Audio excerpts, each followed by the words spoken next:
A draft of President Donald Trump's revised immigration ban targets the same 7 countries listed in his original executive order and exempts travelers who already have a visa to travel to the U.S., even if they haven't used it yet. A senior administration official said the order, which Trump revised after federal courts held up his original immigration and refugee ban, will target only those same 7 Muslim-majority countries: Iran, Iraq, Syria, Yemen, Somalia, Sudan, and Libya. The official said that green card holders and dual citizens of the U.S. and any of those countries are exempt. The new draft also no longer directs authorities to single out and reject Syrian refugees when processing new visa applications. The official spoke on condition of anonymity to discuss the order before it's made public. The official noted that the draft is subject to change ahead of its signing, which Trump said could come sometime this week. Asked about the revised order, White House spokeswoman Sarah Huckabee Sanders said the document circulating was a draft and that a final version should be released soon. The Department of Homeland Security did not immediately respond to a request for comment. The Wall Street Journal also reported that the current draft of the revised order focused on the 7 countries but excluded those with green cards. Trump's original executive order triggered chaos at airports around the world, as travelers were detained when the order rapidly went into effect, and U.S. permanent residents known as green card holders were among them. Attorneys providing legal assistance to those held and protesters descended on the airports as news of the order's implementation spread.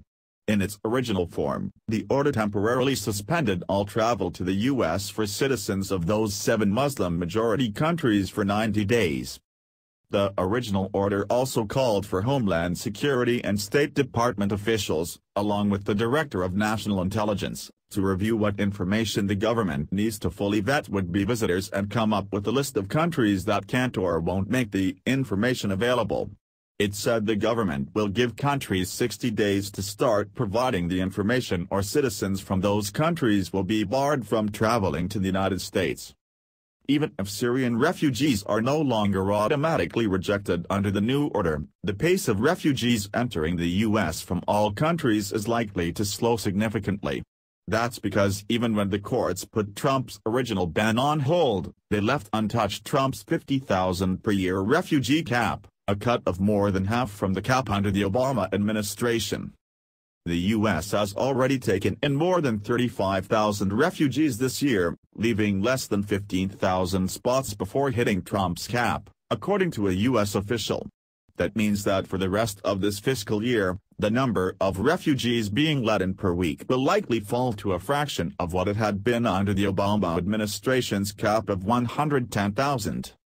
Earlier this month, the Ninth U.S. Circuit Court of Appeals in San Francisco refused to reinstate Trump's ban, unanimously rejecting the administration's claim of presidential authority, questioning its motives and concluding that the order was unlikely to survive legal challenges. The pushback prompted Trump to tweet "See you in court." And he has since lashed out at the judicial branch, accusing it of issuing a politically motivated decision.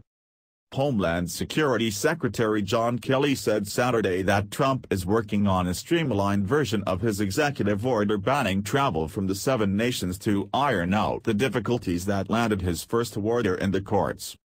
Speaking at the Munich Security Conference about combating terrorism, Kelly said Trump's original order was designed as a temporary pause to allow him to see where our immigration and vetting system has gaps, and gaps it has, that could be exploited.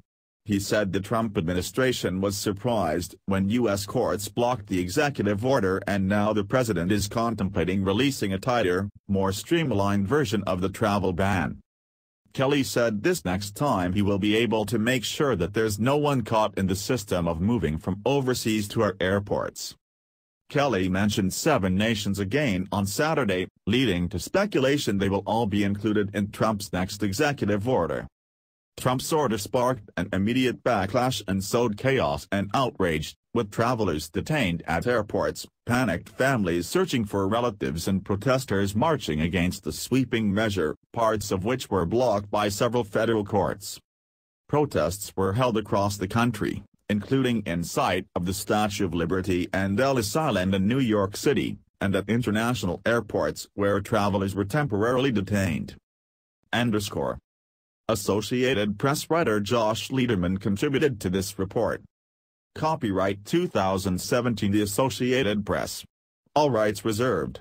This material may not be published, broadcast, rewritten or redistributed,